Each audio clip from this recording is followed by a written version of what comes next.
This episode is brought to you by Progressive, where drivers who save by switching save nearly $750 on average. Quote now at Progressive.com. Progressive Casualty Insurance Company and affiliates, national average 12-month savings of $744 by new customers surveyed who saved with Progressive between June 2022 and May 2023. Potential savings will vary.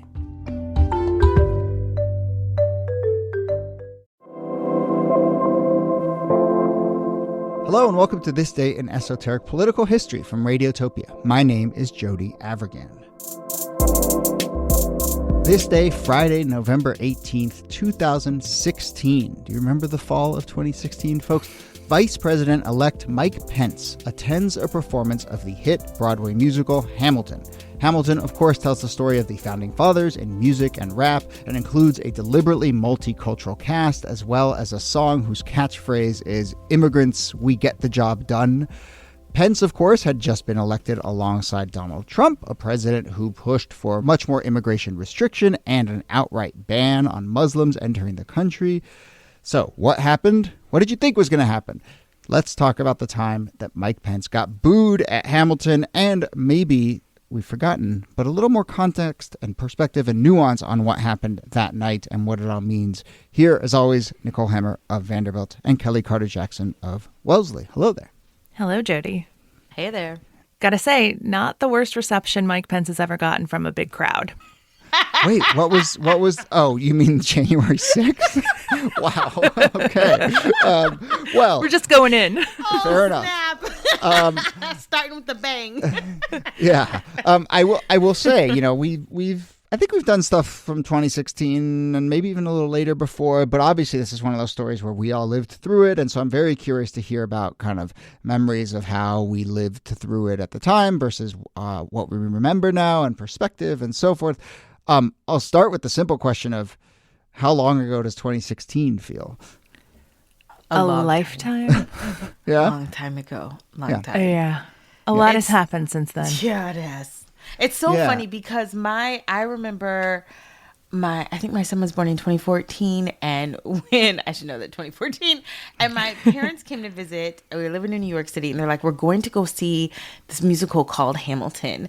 And it was right after Obama had just seen it. And I think my parents paid like $300 for 2 tickets, which I was like, oh my gosh, that's so expensive. Right. Which is so funny because, you know. It's a steal for what would become. Like astronomical. But I just remember there was still a lot of buzz about the musical. It was beloved. It was everything you wanted to see on Broadway. And that energy didn't go away for a long time. I mean, you know, after a while, some plays sort of lose their momentum after a few months of opening.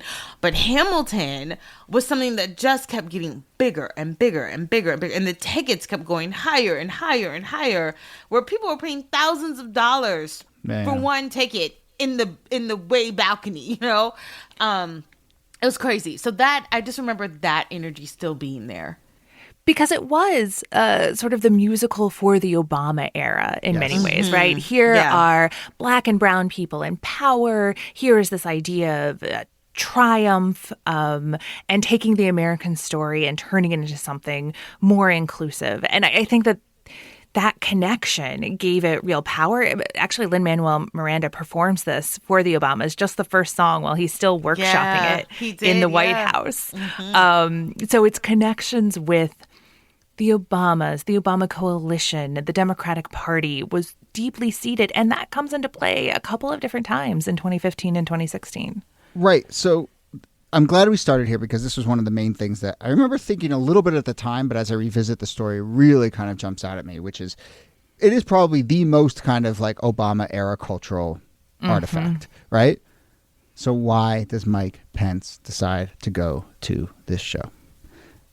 I mean, anyone has the right to go to a Broadway show, but like you have to know that, right? Going in, right? But it's for all the reasons that Kellie was just saying, right? Like these were extremely desirable tickets. By November of 2016, these tickets are going for $1,000. It is like the cultural event that everyone wants to be part of. And no matter how many times you rail against blue states and the godless liberal cities, however much you talk about like Hollywood values and those kinds of things, this is like the it item. And Pence wants to go and he wants to show off to his friends.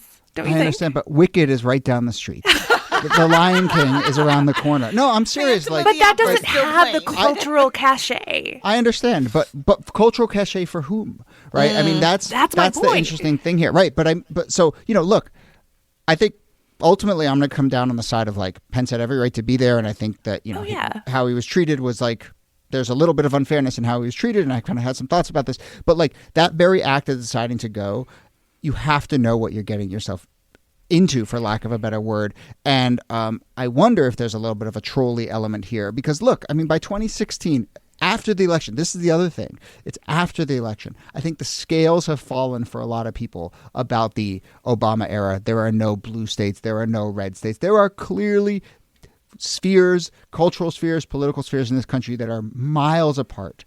And Pence decides to walk from one of those spheres directly into the other. And I just kind of am stuck on that decision. Mm-hmm. I think, too, and I don't want to jump ahead, but I feel like if you've seen the musical, like the comments they give to Pence, I felt like was ham-handed, and that's the whole essence of the musical. Do you know, like if you are looking at the founding of this country and this multicultural country founded by immigrants and all of these different ideals, like you just have to watch the musical. Do you know what I mean? You don't necessarily have to. The message is in the musical that they wanted to give him, but I don't know. I'm jumping ahead. So yeah. Go ahead. Well, and Jody, I don't disagree with you. I think it's both and, right? That there's absolutely a troll that's embedded here. And part of that has to do, I think, with Hamilton and the 2016 election. I think it's the week before the election, Lin-Manuel Miranda goes on Saturday Night Live. And he's singing these songs and he's walking down a hallway and he walks past this portrait of Donald Trump and he sings one of the very famous lines from the musical, "You're never going to be president now." And it was a way of both a naivete that a lot of people had in October of 2016, but also kind of an FU to Trump. And so for Pence to roll in there a couple of weeks later and be like, "Who's president now, bitches?" Yeah. I think is definitely part of the reason as well.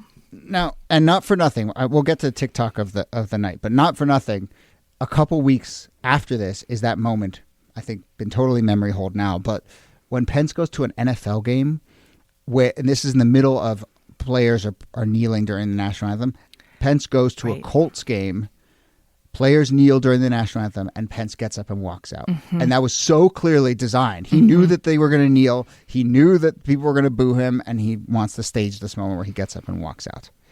All that said, let's go to that night. I think Mike Pence also, he's a creature of Trump world. Obviously, he's running with Trump.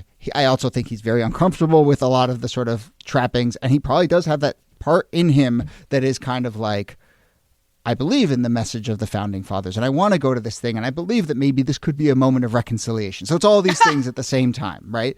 I don't know. Maybe he can't think that, I guess I want to acknowledge that it's different from Trump going to that. Sure, right? Totally. He has that deep optimism, I believe in America, and that sort of level of optimism in the American dream that I think maybe would drive someone to be attracted to Hamilton as well. And so I think it's important to acknowledge that. So he goes in, let's walk through the night, and it culminates in this message being sent from the cast to Pence himself.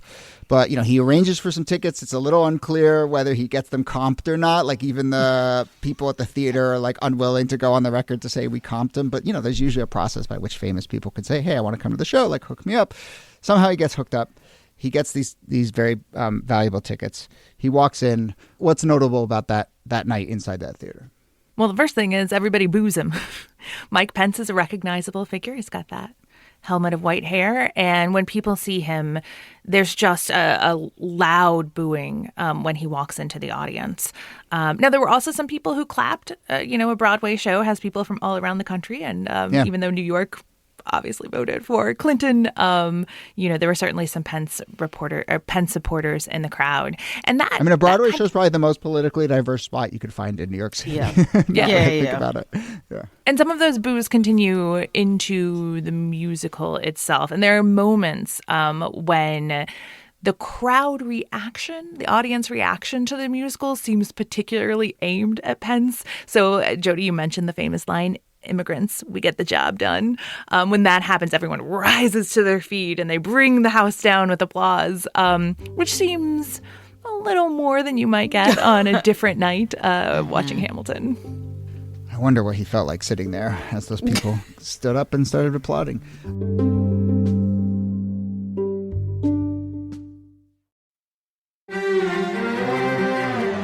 You're used to hearing my voice on the world, bringing you interviews from around the globe. And you hear me reporting environment and climate news. I'm Carolyn Beeler. And I'm Marco Werman. We're now with you hosting The World Together. More global journalism with a fresh new sound. Listen to The World on your local public radio station and wherever you find your podcasts.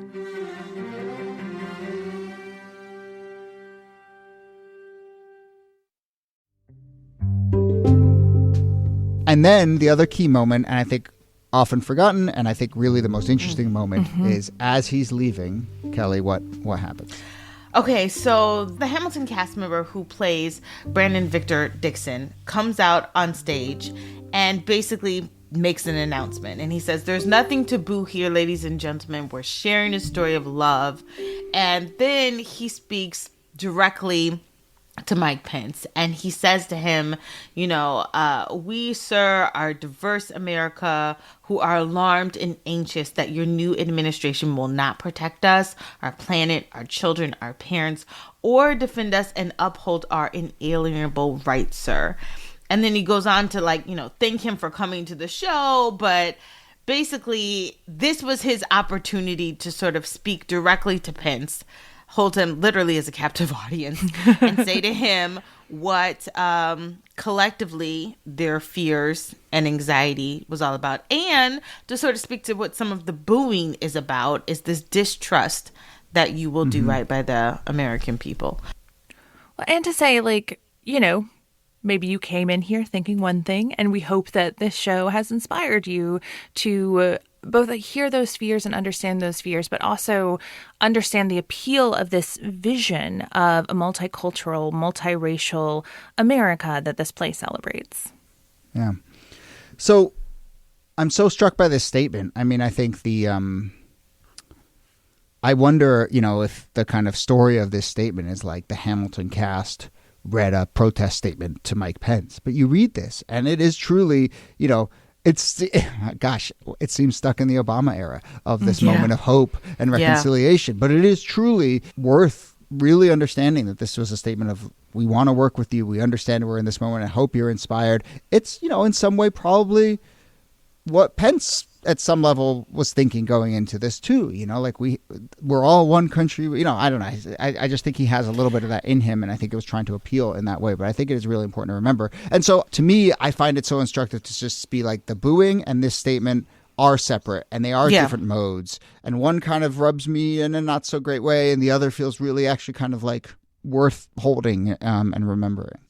I think to pull from Hamilton again, the cast is going to shoot their shot, right? They have a vice president in front of them, and this is their one moment, aside from the musical itself. Like I said, that does a lot of communicating, but this is their one moment to speak directly to him, to say, hold up, before you leave, one more second, can we just share our piece with you?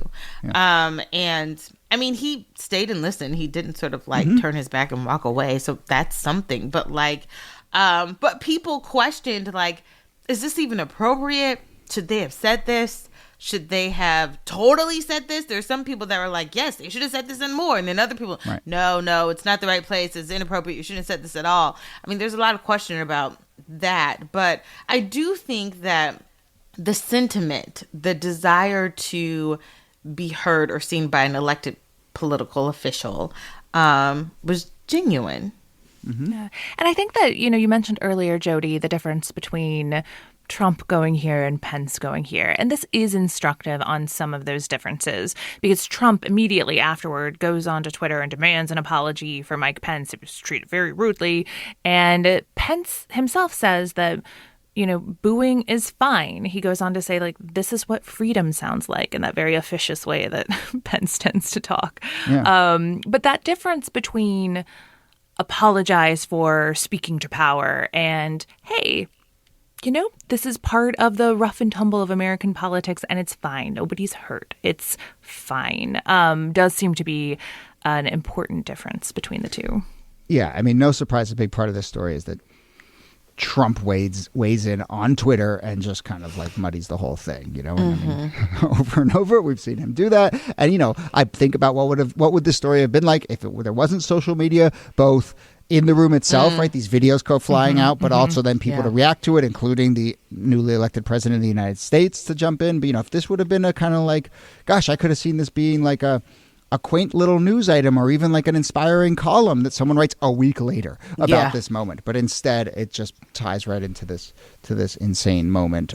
So yes, like ultimately what's broken about this story, it's like social media and, and it's instructive about the difference between Trump's personality and but Trump's disposition and Pence's disposition. I have a question for you about the booing itself, but I'll just say like, the Trump era, one thing it awoke in me, which I kind of struggle with how it fits into my overall balance of kind of how I think about politics. But like, I've become like civility pilled in the Trump era. Like I kind of have thought a lot about just kind of like, how do we actually talk to each other? How do we behave to each other? And I know that like issues are, literally life and death, and we should fight for the things we believe in. But I also just have come to value like at some basic level, like decency and humanity being like a pretty central thing. And so this story makes me think of that in part because I wonder kind of like if that means that I should feel a certain way about the people who booed. I think the statement was decent and humane and kind of really inspiring. But, if you're sitting up in the stands and you see Mike Pence come in and you decide to boo him and he's just trying to go see a Broadway show, is that corrosive to discourse or the way that we treat each other? It's so hard, Jody, because I feel like there's a difference between civility and decency, and civility is often used as a cudgel to get people to shut up. And decency and humaneness feel like something else. But Kellie, I'm really curious from you because you study the political viability of violence and how sometimes it is necessary for political change. There were certainly people after 2016 who thought so. Yeah, I'm for all of the above. Like, I don't mind the booing, and I actually appreciate the sentiment from the cast. Like, I think if this were any other celebrity, I would have said, hey, that's not fair. You know what I mean? Like, they're just coming to see a show. But I think the vice president of the United States is a different kind of celebrity and a different kind of public figure. And that we have a responsibility to hold our elected officials to accountability, to be able to question them, to be able to address them, confront them. And I don't think, if he was like, hey, mother, like he didn't go off on him. I thought the way that he approached it was still genuine and still respectful. Now, it might have been inappropriate, but like, when else are you going to have that kind of captive audience to be able to address the things that, you feel so passionately about? So, now it would have been bad if he had done it during the show. You know what I mean? But this is also at the end of the show. I'm not opposed to that. I feel like, it's uncomfortable. People won't like it, but it wasn't physical and it wasn't harmful. And Pence should expect that. And honestly, he kind of got off the hook because had this been later into the administration, there might have been violence there. So, security would have been like, hey, listen, maybe you shouldn't show up. Yeah. Mm-hmm. Well, super interesting moment. And it's been really sort of interesting to think about kind of my reaction then, my reaction now. They differ in many ways, or they've evolved with the sort of hindsight and context, though. One baseline reaction, which is Twitter is not helping. That remains. And I remember thinking and that it's gotten so much better since. Yes, exactly. X is not it. I remember thinking that at the time, and I still think that looking back at it. Anyway, that brings us to the end of that story from November 16th, 2016. Let's do a couple also on this days like we like to do at the end of the show. So some other stuff that happened on or slightly around November 16th. What do we got? In 1907, Oklahoma becomes the 46th state. Good for you, Oklahoma. Bring it, Oklahoma. Yeah. 46 is pretty late for I'm middle of the country, right? Yeah. It has to do with it being Indian territory, I think. Yeah. 1914, this is when activist William Trotter confronted President Wilson in the Oval Office over rights for African Americans. We did an episode on that. It really stuck with me. Yeah. Mm-hmm. Totally interesting moment, and also just kind of like vivid scene, right? An Oval Office confrontation. So Kellie, has that shown up in movies before or TV shows? It should. I'm here for all of it. I would love to see it. It showed up in our podcast, so go take a listen. That's right.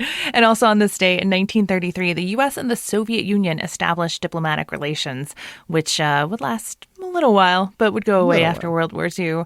And in 1972, sort of on this day, is when Denver decided it did not want to host the Olympics. Too expensive, too disruptive. And too environmentally costly. And, we did an episode on that. I basically forced us to do an episode on that because I'm fascinated with that story. But you forced it back into the on this days. Exactly. If people want to go check it out. But I love that moment when Denver rejected the Olympics in 1972. And in 2017, Democratic Senator Al Franken became the first member of Congress to be caught up in a wave of allegations of sexual abuse and inappropriate behavior. A few weeks later, Franken resigns from his senator position. We have not done that story. Yeah. We have not, and we should. We should. It was also on this day a year later that a U.S. official said that intelligence officials had concluded that the Saudi Crown Prince Mohammed bin Salman had ordered the killing of journalist Jamal Khashoggi, which continues to be a, let's say, unresolved issue between the U.S. and Saudi Arabia. All right, so there's a smattering of stories. I'm kind of reaching to see if there's a through line. I'm not sure. Listeners, if you see one, great. But we will continue to do also on this days here and in our newsletter, which will relaunch in 2024. So there are some interesting things to think about as you carry on between now and next episode. As always, Nicole Hemmer, thanks to you. Thank you, Jody. And Kellie Carter-Jackson, thanks to you. My pleasure.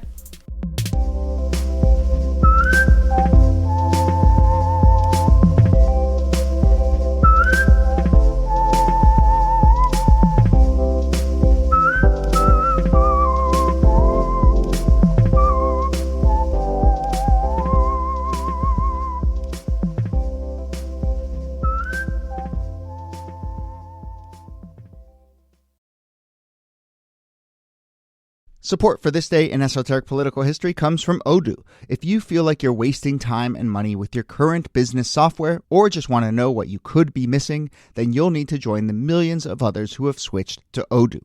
Odoo is the affordable, all-in-one management software with a library of fully integrated business applications that help you get more done in less time for a fraction of the price. To learn more, visit odoo.com/thisday. That's odoo.com/thisday. Odoo, modern management made simple. Radiotopia. From